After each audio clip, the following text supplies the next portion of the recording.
Arba tam tikras... Ai, dar tiksliai, blemba, aš prisiminiau, čia ne tai, kad susiję, čia toks emocinis fonas toks labiau jau patapęs. Kažkas šiandien nesenai parodė, iškėlė tos klausimus, kad apdovanojimus kultūrininkams ar kokius ten davė ir ten didžiuoju fonu parašyta, gal kas nuorodą turės, aš dabar neturiu, pinigų suma. Žinai, ne vardas pavardė, kas gauna, ne už ką gauna, ne pareigos, tiesiog pinigų suma. Ir jie prilygino tą, kad taip darė, man atrodo, Ruskinė, ten kažkaip tokia sąsaja padėjo, žinai, kad grinai taip užsėmė Ruskinė, kur tipo, tokia santrauka maždaug važiuok pinigai, svarbiausia dalis ne ta kultūra techniškai, va čia yra pinigų tiek, va jiem davė. Ir jeigu tu mums paklustum, žinai, tu irgi galbūt tiek pinigų gautum, bet nepaklūsti negauni.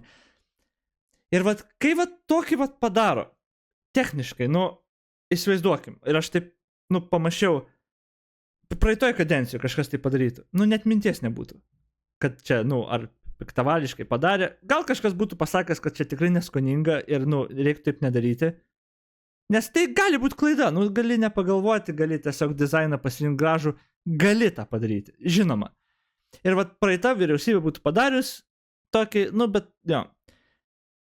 Bet, va tas yra, kai tą padaro Ruginienė, kur lietuviškai nekalba ir su rusišku akcentu kalba.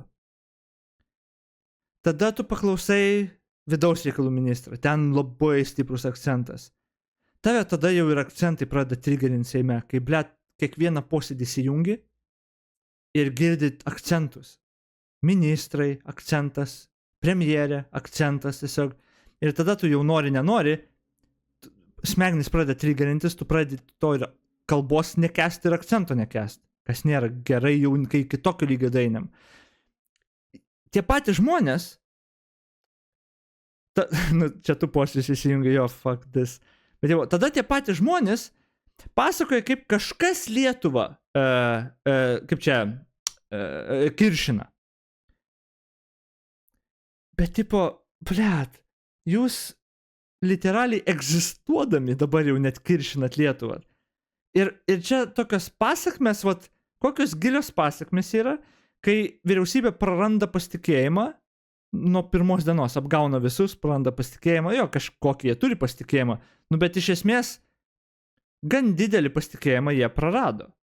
Ir tada tu, pradedi klausti, gerai, tai kas mus valdo, ar už juos balsavo kažkas? Ne, balsavo už melą, tai tada tave valdo kažkokie žmonės, kurie elgias taip, kaip elgias, kalba taip, kaip kalba, dar su rusiškais akcentais. Tada daro tokius dalykus, kur, galima labai lengvai pritemti, kad Rusijai naudingi, kaip ten LRT kokie nors, ar ateities diktatoriai kokiam naudingi. Tada jie padaro tokį, uždeda pinigų skaičių didesnį, ant tų ir sąsąją su, kaip kad Rusai taip darydavo. Bendras fonas, ir susidaro, kai tai tiesiog, ar kas čia vyksta, tipo. Ir tada šalia viso šito, jo žinoma, prorusiškus veikėjus, teroristus, palaiko išdavikus savo koalicijai. Viską jų nevertina, neteisia, ką be padarytų, neteisia jokį, pateisina viską iki galo. Tada tie pašlemėkai eina, daro susitikimus Kaune. Kur? Kažkokiam centre, kur Matijošaičių lygtais priklauso? Jau, sąsajos, jau tragiškos pas žmogų minty. Į tą protestą ateina visokie su uniformom, kažkokie visiškai išprotėję penktąkolonininkai, vatnikai. Ir jie valdžioje, jie nurodinėja, kas gali filmuoti, kas gali klausimus užduoti, kad ant lapelio surašyti turite klausimus. Jaunimą policininkai tada ten atvarė, išvaro. Tiesiog, eilė įvykių tokių ir tu nenori, galvoji, what the fuck, čia Lietuva vis dar, kur mes, kur esam, ble? Jo, kaip metai praėjo, biškai daugiau jau, 1,5. Bet 1,5 metų užteko, kad taip tragiškai foną visą pakeisti, visą moralę sunaikint 1,5 metų, o dar nemažai liko dar, net nežinau, čia, tarkim, 2,5, čia kaip skaičiuosi. Jo, neįtikėtina, kaip greitai iš tikro viskas gali griūti. Dabar ar čia pas mus griūs? Greičiausiai ne. Greičiausiai mes turim pakankamai žmonių, kurie čia yra ir netgi blogiausiais scenarijais. Greičiausiai mes čia atsilaikysim. Bet realiai, jeigu būtų ne gal naudingi idiotai, ne tokie tūpi gal, bet piktavaliai, iš tikro, agentai, žinai, metai laiko tu šalies nebeturi. Gal net greičiau, jeigu iš tikro būtų protingai suplanuota pusmetis. Policija, institucijos, tam tikrose vietose žmonės ir viskas. Po metų jau įstatymai labai lengvai praeitų, neskubos tvarka, ne nieko, bet praeitų įstatymai transliuotojo nebeturi, žurnalistika sutvarkyta, labai greitai tu praras gali šalį, tipo, ble, tas man spūkiai yra, man tas yra žiauriai, kaip čia, koks lietuviškas žodis, baisu realiai, jo, baisu. Dabar tai sakau, dabar aš tiek nepergyvenu. Man atrodo, socdemai visiškai subirės, sugriūs ir reitingais, ir balsais, ir galų gale, porą metų praeis ir čia mes juos išgyvensim ir tada jau žiūrėsim. Ir aš turiu įtarimą, kad bent jau tikiuosi, kad minimum 8 metam ten jau bus, nieks jų net nieko neprileis.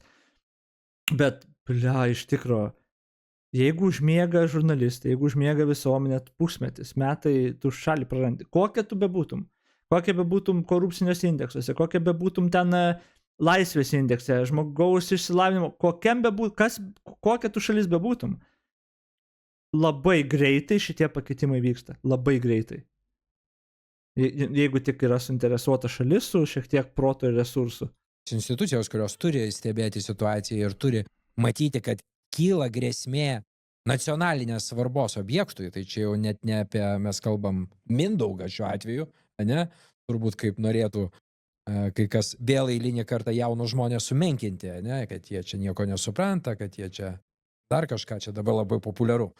Nors jaunas žmogus yra lygiai toks pat pilietis kaip aš, tu ir visi kiti. Tai aš kažkaip matau, kad visą tai išvirsta, dabar nesenai man atsiuntė dar... Ir jo, iš tikro, Amerika, idealus pavyzdys, kaip greitai gali viskas sugriūti. Jo, ten gal... ten ilgą laiką griūna. Ir čia tas ir yra. Greičiausiai, jeigu pas tave sugriūna per pusmetį ir metus, ženklų būna anksčiau, kad pas tave jau visuomeniai kažkas gal blogai yra. Tai, kad Trumpą pirmą kartą išrinko, man atrodo, parodė, kad visuomeniai kažkas tikrai yra blogai. Bet, bliat, kai išrinko antrą kartą, ten jau ir tada jau antras kartas labai greitai. Ten jau išmokė, iš tikrųjų geras pavyzdys. Iš pirmos kadencijos Trumpą jau ir išmoko, ir gavo, resursų ir tų know-how, kaip reikia daryti, ir tada staigiai, tada greitai, pusmetis ir viskas. Po Trumpo išrinkimo pusmetis ir jau Amerikos reputacija tankina metai ir ką, viskas. Ir tada jie, aišku, jau ir karus pradeda ir jo viską, kad tik naudinga Putinui. Amazing, be.